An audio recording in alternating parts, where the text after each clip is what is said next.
So as you were introduced, really my core business is about understanding the brain as it gets older and precisely what can we do to protect our most precious organ, our most precious resource for as long as possible so that we can keep doing those things that bring meaning to our lives.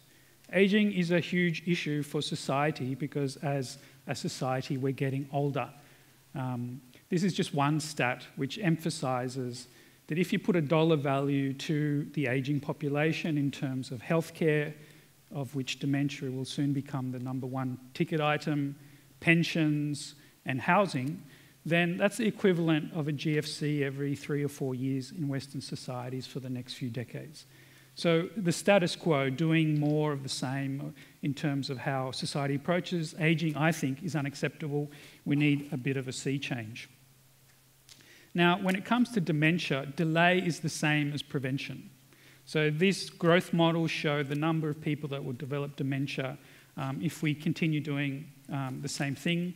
And up to 2050 there, you'll see, it's many millions of Australians. This is just Australians. So that's the figure by 2050. If we could delay dementia just by 2 years, there would be about 400,000 fewer Australians developing dementia by that time. And if we could delay it for 5 years, there would be almost 1 million fewer Australians. So delay equals prevention at a population level. At an individual level, obviously, it doesn't mean we can identify who's going to avoid it and who will develop dementia. At a population level is really what I'm talking about. Now, how do we approach prevention of dementia?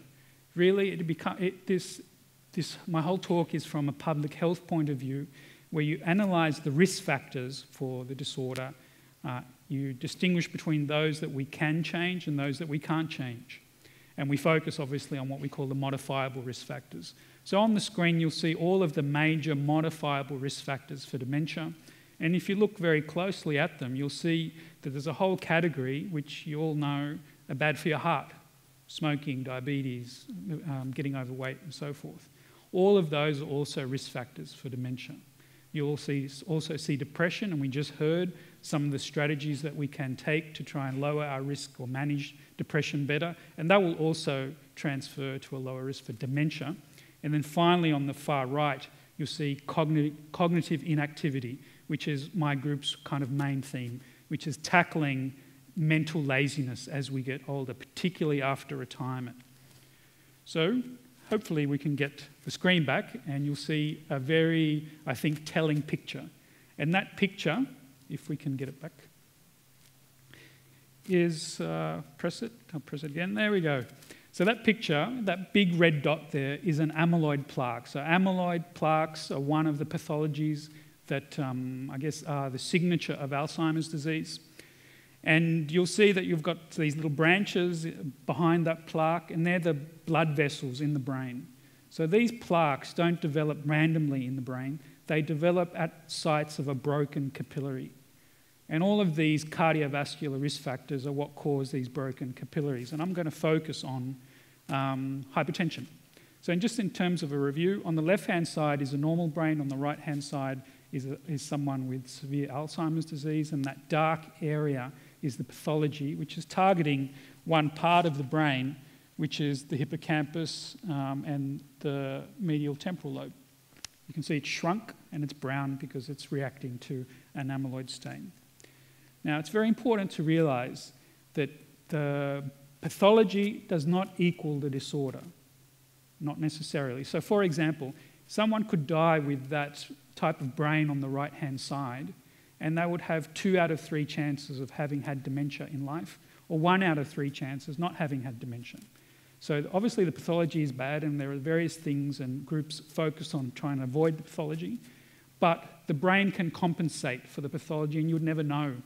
You'd go to your grave not having suffered. So what can we do to both tackle the pathology and also increase the brain's coping mechanisms? So this is just underlying the point. The number of vascular heart risk factors, if you start counting them, your risk for dementia goes up in a kind of stepwise way.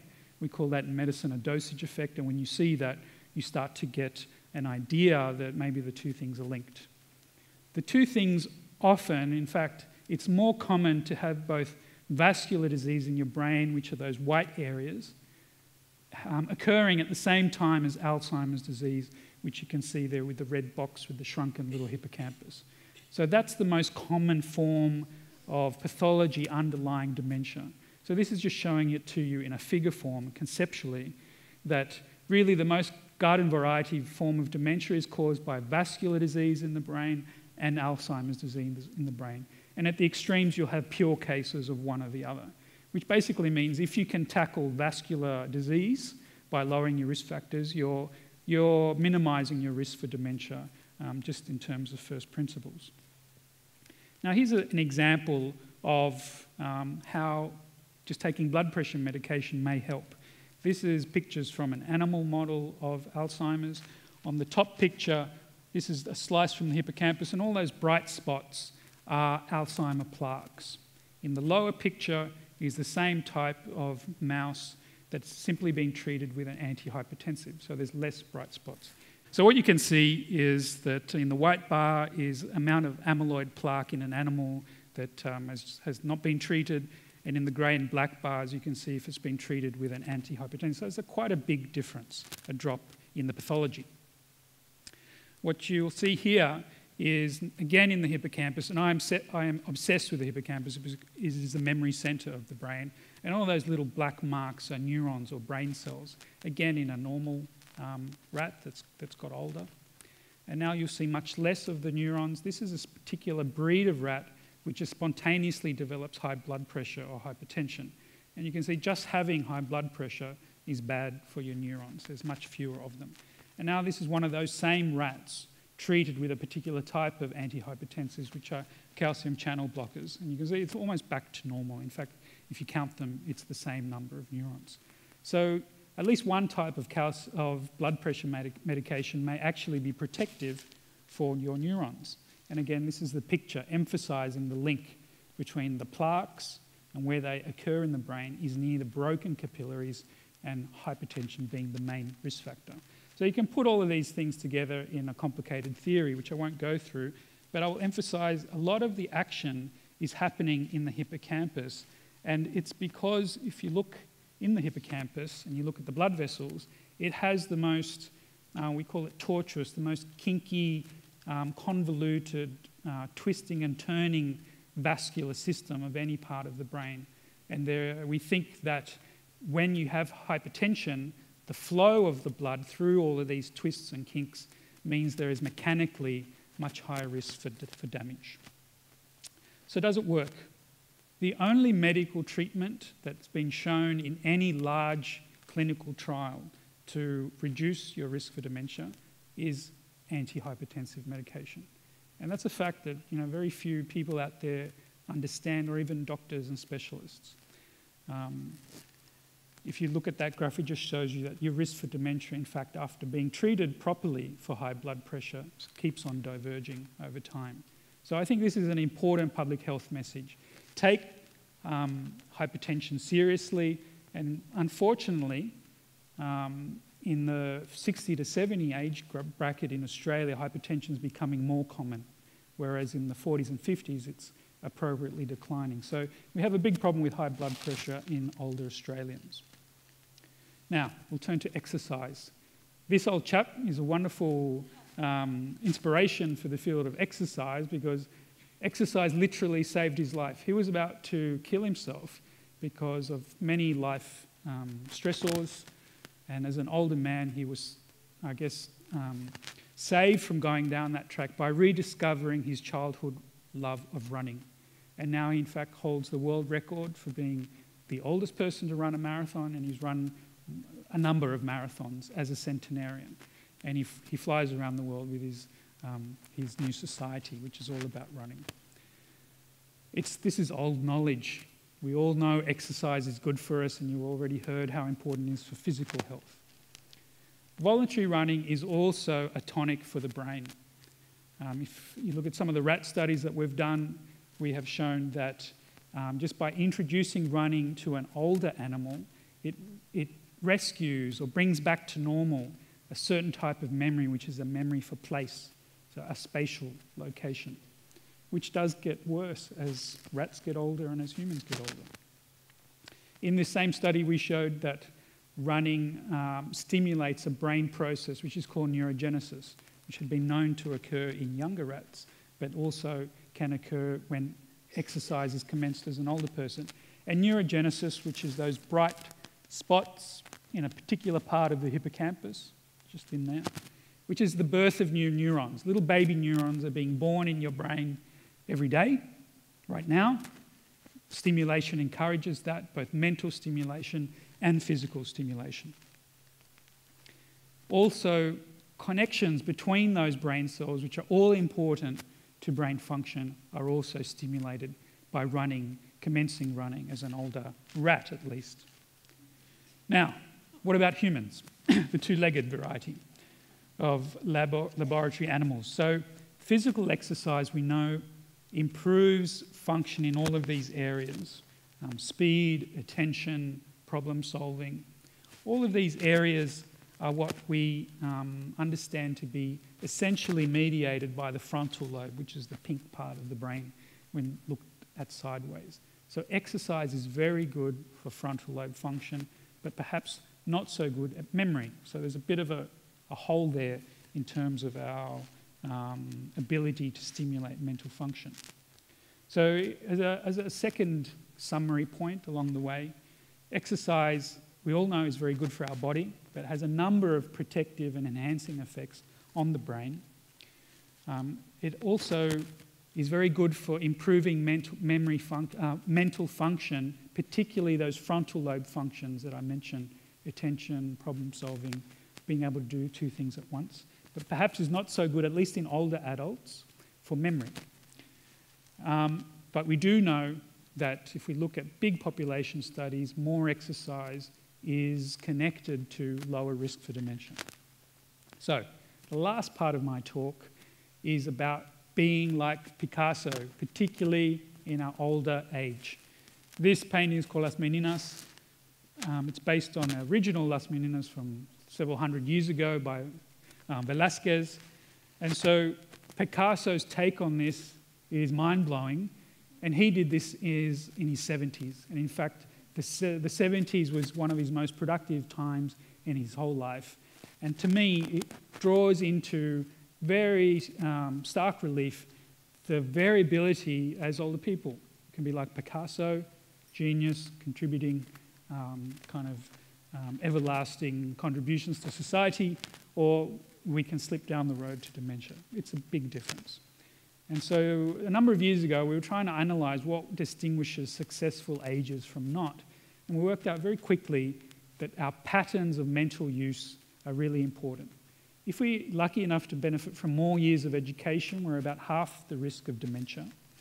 If our occupation during our working life is more complicated, we're also at half the risk for dementia.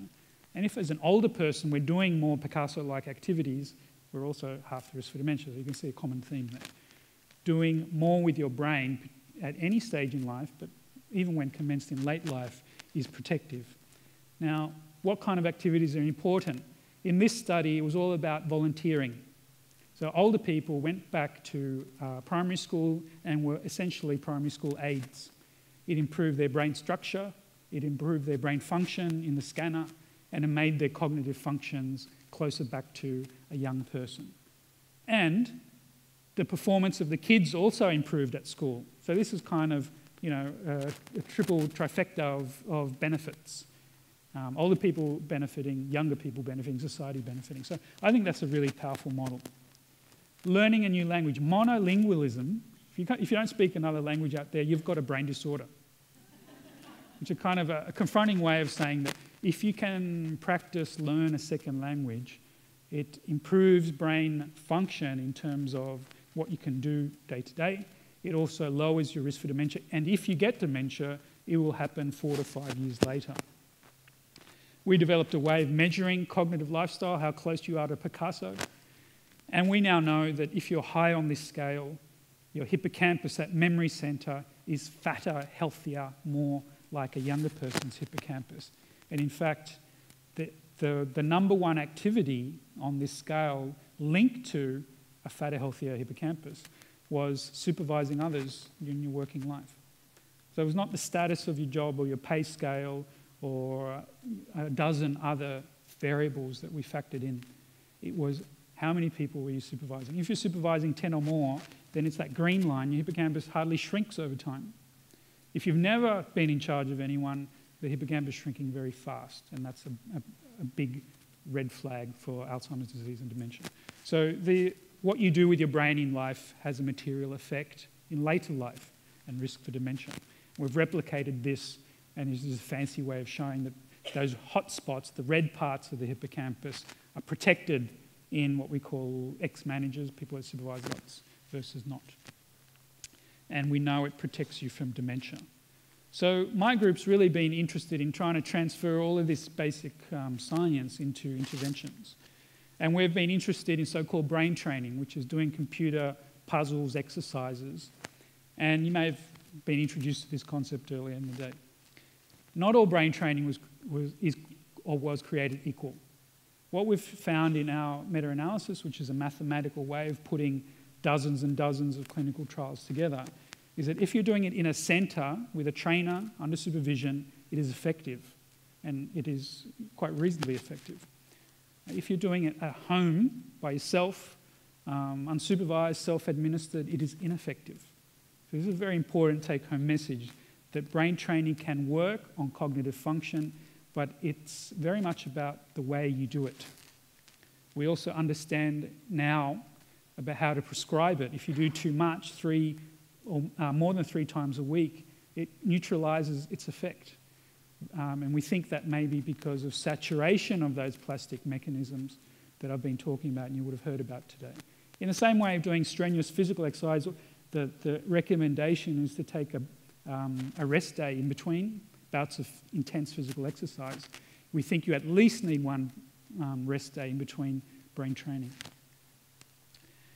And this is just what it looks like. This is our brain gym that is now has been running in a home for a number of years, where we get older people to come in, and there's a trainer there, and we'll put you on track. We'll make sure you just don't do the things you're good at.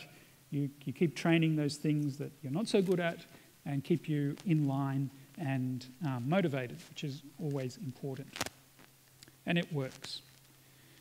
And I'm going to very quickly touch on what about combining physical exercise and cognitive training? Because this was really where we all started in the enrichment studies in rats, where you put them from solitary confinement, a very extreme form of deprivation, into enrichment, which has running wheels and social litter mates and puzzles and games. And so, to cut a very long story short, it is effective. It's effective on global cognition. It is effective on memory. The two things are different. Physical exercise improves general cognition, but not memory. Cognitive training improves memory, but not other things. And what we now know, there are various things that are stimulated and that are sparked to life as a consequence of this training.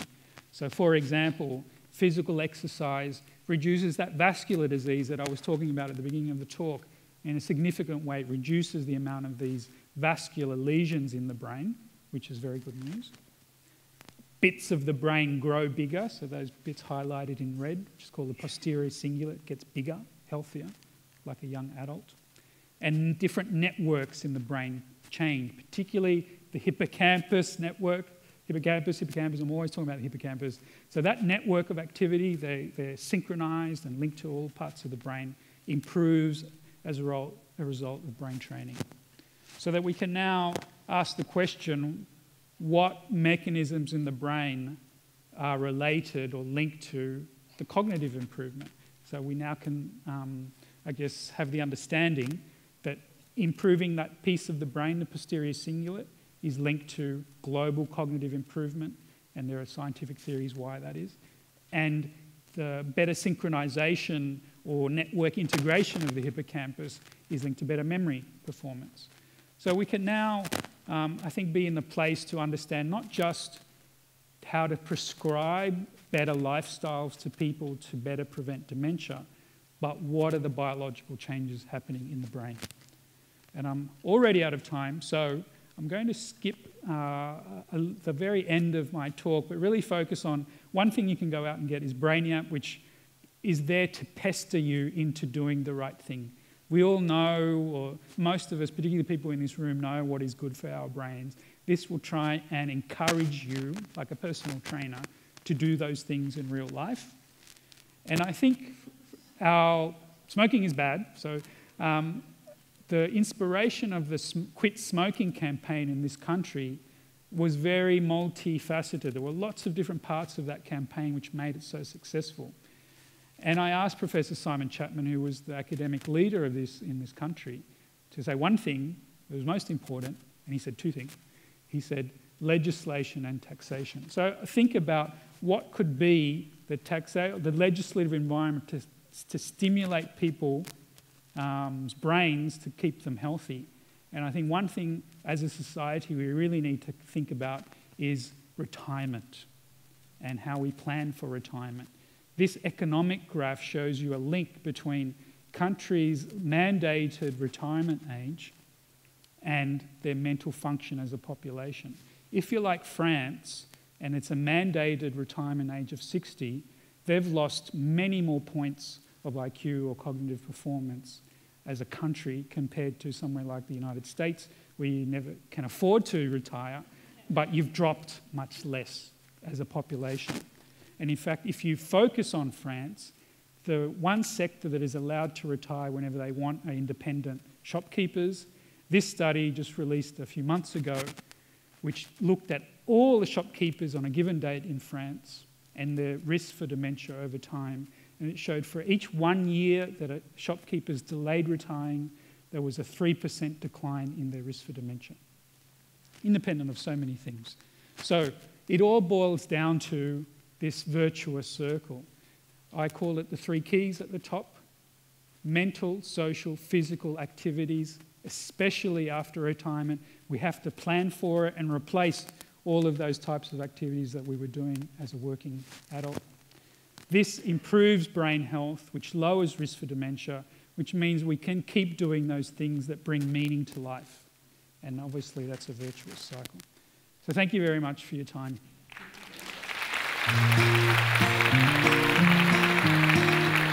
By the time we're 60, more than 90% of us will have known someone close to us who has suffered from some sort of a neurological disorder. You all know you're not going to live forever. There's only one way into this life and one way out. I cannot prove to you anymore that anything is possible. Talk about the marvelous thing that we now understand about our brains. It gets so much better.